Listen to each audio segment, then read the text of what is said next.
ഉപ്പായ്ക്ക് ഇതിനെ കുറിച്ച് എന്താ പറയാനുള്ളത്?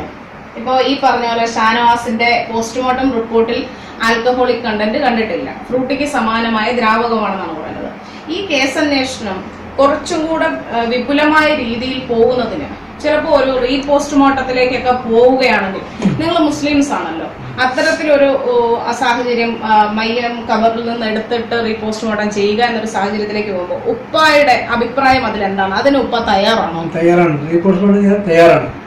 ഒരു വിഷയത്തില്ല, ഒരു വിഷയവുമില്ല. കോടതി ഓർഡർ ആവാൻ തയ്യാറാണ്. കോടതി ഏത് സമരം തയ്യാറാണ്. ഈ കേസ് തെളിയിക്കാൻ തയ്യാറാണ്. അതില് ഈ കേസുമായിട്ട് മുന്നോട്ട് പോകാൻ തന്നെയാണ് നമുക്ക് സത്യം അറിയണം. എപ്പോഴും മരിക്കോളെ നമുക്കിപ്പോ മനസ്സിൽ ഇതുണ്ടാവുമല്ലോ, എന്റെ കുട്ടിക്ക് എന്താ സംഭവിച്ചത്, മനസ്സിലില്ലാതെ വിഷം പോയി കിട്ടും. എന്നാലും നമുക്ക് സത്യം കിട്ടിയാൽ വേറെ വിഷയമൊന്നുമില്ല. ആരെ കൊടുക്കണമെന്നോ ആരെ കൊടുക്കണമെന്നോ ഒന്നുമില്ല. ആരെ പറ്റിയ ഒരു അഭിപ്രായം നമ്മൾ പറയില്ല. സത്യം അറിയണം നമുക്ക്.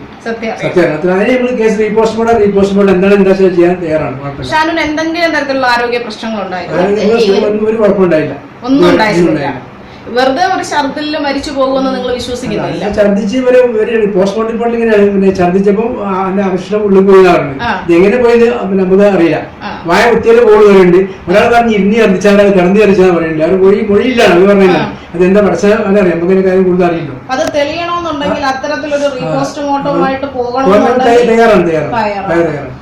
ഈ കേസ് തെളിയണം. ഏതറ്റം വരെ നിങ്ങൾ